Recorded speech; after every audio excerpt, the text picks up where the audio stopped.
नमस्कार दोस्तों, मैं संतोष आज फिर एक वीडियो लेकर आया हूं जो कि ये क्लास 10th का है। और ये जो है त्रिकोणमिति का ऑब्जेक्टिव टाइप क्वेश्चन रहेगा इसमें, जो कि आप लोग देखेंगे। पहला क्वेश्चन जो है हम लोग का वो है कि चतुर्भुज के चारों कोणों का योग होता है। तो इसमें से देखना है, ऑप्शन ए में दिया है 180 डिग्री, ऑप्शन बी में दिया है 260 डिग्री, ऑप्शन सी में दिया है 360 डिग्री और ऑप्शन डी में दिया है 400।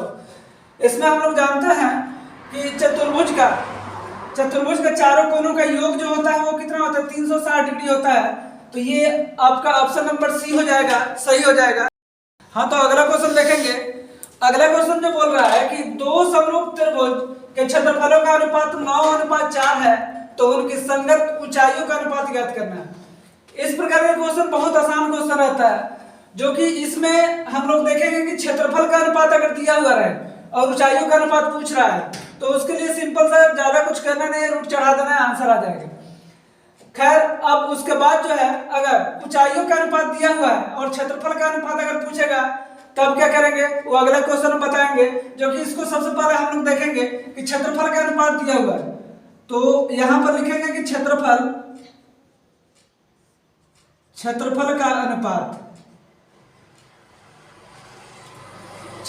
अनुपात दिया हुआ है 9:4।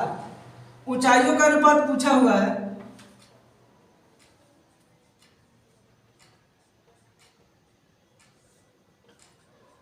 ऊंचाइयों का अनुपात इस पर रूट चढ़ा देंगे दोनों पर, 9:4 रूट में रहेगा। जो कि 9 का जब वर्ग करेंगे तो कितना हो जाएगा, 3 हो जाएगा। 4 का अगर वर्ग करेंगे तो कितना हो जाएगा, 2 हो जाएगा। जो कि ये देखेंगे किस ऑप्शन नंबर में है, 3:2 बी में है, जो कि बी जो है आंसर इसका सही होगा। हाँ, तो दोस्तों अगला क्वेश्चन देखेंगे। दो समरूप त्रिभुज की संगत भुजाओं का अनुपात दिया हुआ है 4:9 है, तो उनके क्षेत्रफलों का अनुपात होगा। इस प्रकार के क्वेश्चन में देखेंगे, जैसे इससे पहले हम लोग देखें कि क्षेत्रफलों का अनुपात दिया हुआ था और उसके जो है ऊंचाइयों का अनुपात बोला था निकालने के लिए। लेकिन इस क्वेश्चन में जो है भुजाओं का अनुपात दिया हुआ है और क्षेत्रफलों का अनुपात बोला है निकालने के लिए। जो कि क्षेत्रफल का अनुपात अगर बोला है निकालने के लिए, तो क्षेत्रफल का अनुपात जो होता है भुजाओं से ज्यादा होता है, ऊंचाइयों से ज्यादा होता है। जो कि इसमें देखेंगे कि भुजाओं का अनुपात क्या है,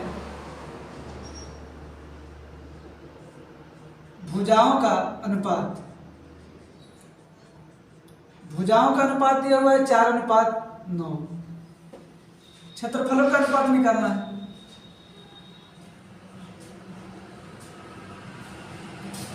क्षेत्रफलों का अनुपात के लिए क्या करेंगे, दोनों पर स्क्वायर चढ़ा देंगे, हो जाएगा 4 का स्क्वायर अनुपात 9 का स्क्वायर। 4 का स्क्वायर हम लोग जानते हैं कि होता है 16, 9 का स्क्वायर होता है 81, जो कि 16:81 यही हम लोग का आंसर हो गया। लेकिन इसमें देखेंगे कि ऑप्शन नंबर कितना में दिया हुआ है, 16:81। 16:81 जो है ऑप्शन नंबर ए में दिया हुआ है, जो कि यही सही होगा।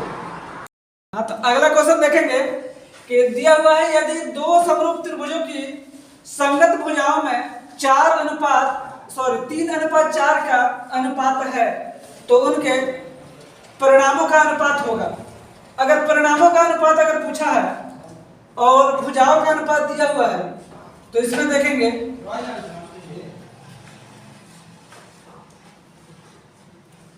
भुजाओं का अनुपात दिया हुआ है, जो कि कितना 3:4 है भुजाओं का अनुपात। उसमें देखेंगे कि परिणामों का अनुपात पूछा है।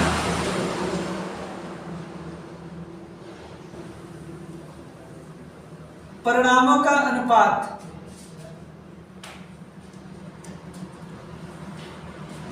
अनुपात जो होगा वो निकालना है। इस प्रकार के क्वेश्चन में सबसे पहला हम लोग जो क्वेश्चन किए थे उसमें दिया हुआ था क्षेत्रफलों का अनुपात और ऊंचाइयों का अनुपात पूछा हुआ था। जो कि रूट कर दिए थे तो निकल गया था। सेकंड में पूछा हुआ था कि ऊंचाइयों का अनुपात जो है उसमें दिया हुआ था और क्षेत्रफलों का अनुपात पूछा था, जो कि स्क्वायर कर दिए थे तो निकल गया था। लेकिन इस क्वेश्चन में देखना है कि भुजाओं का अनुपात जो है दिया हुआ है और परिणामों का अनुपात पूछा। जब भी इस प्रकार के क्वेश्चन आए, परिणामों का अनुपात अगर पूछे तो इस प्रकार का क्वेश्चन में आंसर जो हो जाता है, जो भुजाओं का अनुपात होता है वहीं परिणामों का भी अनुपात होता है, जो कि इसका भी आंसर क्या हो जाएगा 3:4, जो कि ऑप्शन नंबर ए में दिया हुआ ये आंसर है, जो कि 3:4 जो है इसका आंसर हो जाएगा। हाँ, तो अगला क्वेश्चन देखेंगे कि अगला क्वेश्चन जो दिया हुआ है वो दो समरूप त्रिभुजों की भुजाएं दिया हुआ है 1:2 के अनुपात में है, तब इन त्रिभुज के क्षेत्रफल का अनुपात क्या होगा यही निकालना है। इस प्रकार का क्वेश्चन एक और कुछ समय पहले हम बनाए हुए हैं, जो कि क्वेश्चन नंबर 3 है, उसको देखेंगे। ये जो है क्वेश्चन में दिया हुआ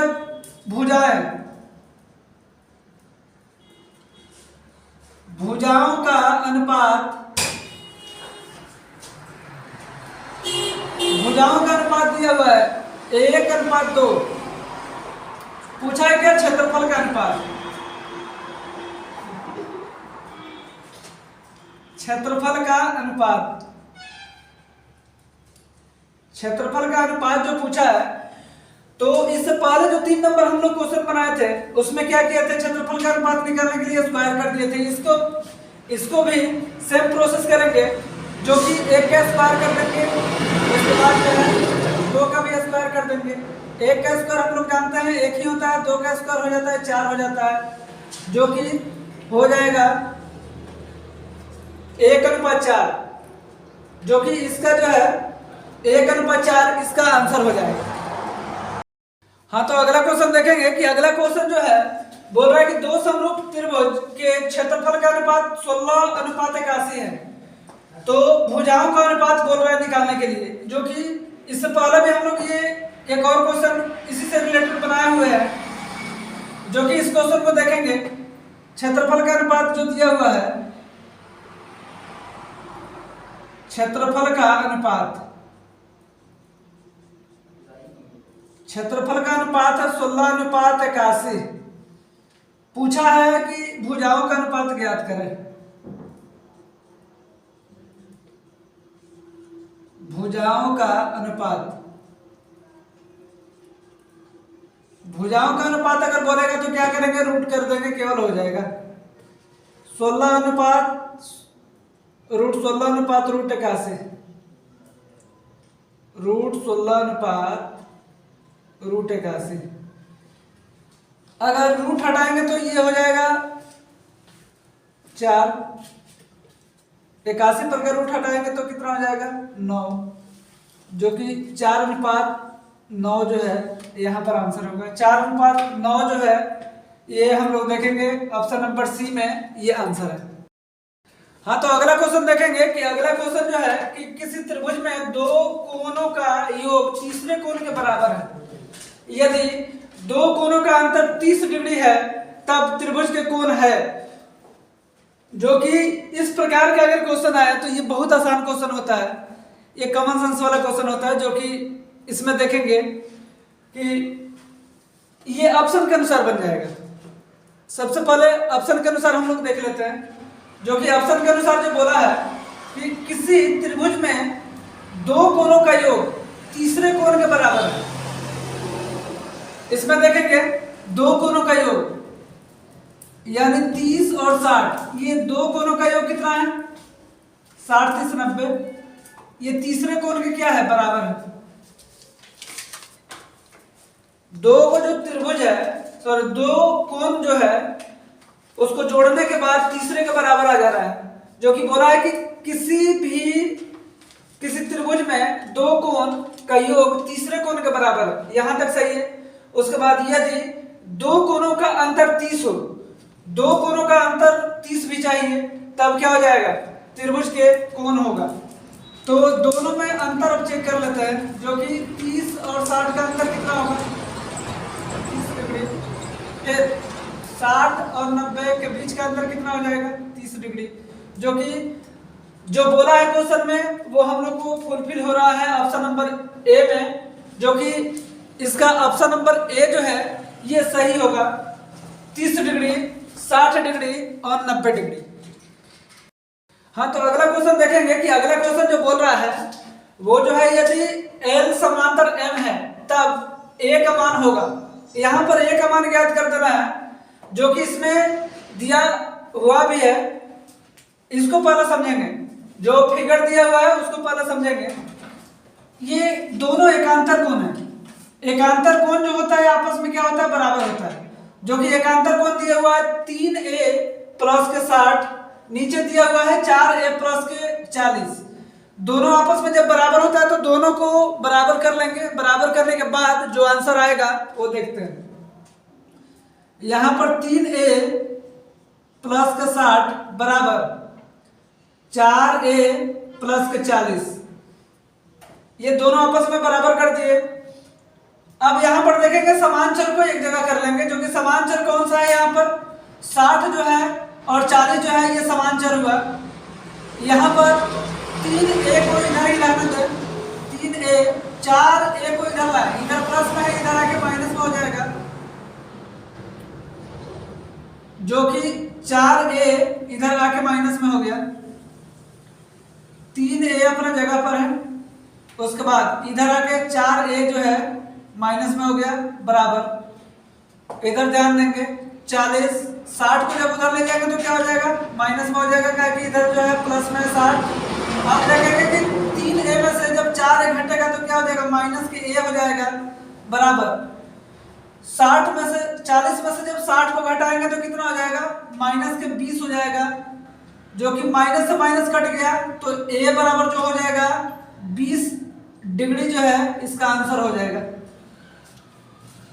जो कि यहां पर ऑप्शन नंबर बी में जो है ये 20 डिग्री दिया हुआ है। हाँ, तो अगला क्वेश्चन देखेंगे कि अगला क्वेश्चन जो दिया हुआ है वो है यदि L समांतर M हो तो D का मान होगा। इसमें देखेंगे कि इससे पहले वाला क्वेश्चन जो था एकांतर कोण तो था, लेकिन एक था अंदर की ओर और एक था बाहर की ओर। जो कि अंतः कोण एक था और एक बाह्य कोण था, जो कि उसमें बराबर होता है। अंतः कोण और एकांतर बाह्य कोण जो होता है आपस में बराबर होता है, तो उसके लिए तो अलग प्रोसेस था। लेकिन इसमें देखेंगे कि अंतः कोण दोनों अंदर की ओर ही हैं, तो इसमें जो है दोनों का योग जो होगा वो 180 के बराबर होता है। जो कि इसमें देखेंगे कि दिया हुआ है,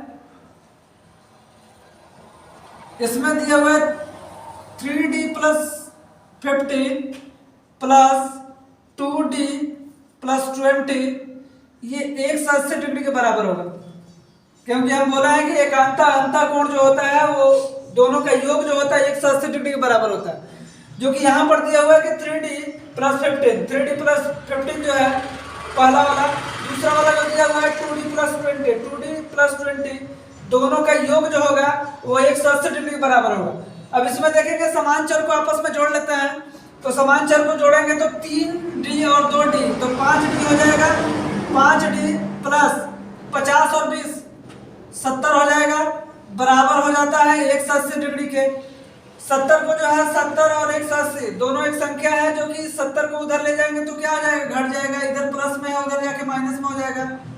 5D बराबर हो जाएगा 180 डिग्री, माइनस का हो जाता है 70 डिग्री। जो कि यहाँ पर हम लोग देखेंगे 5D बराबर घटेगा तो हो जाएगा 110 डिग्री।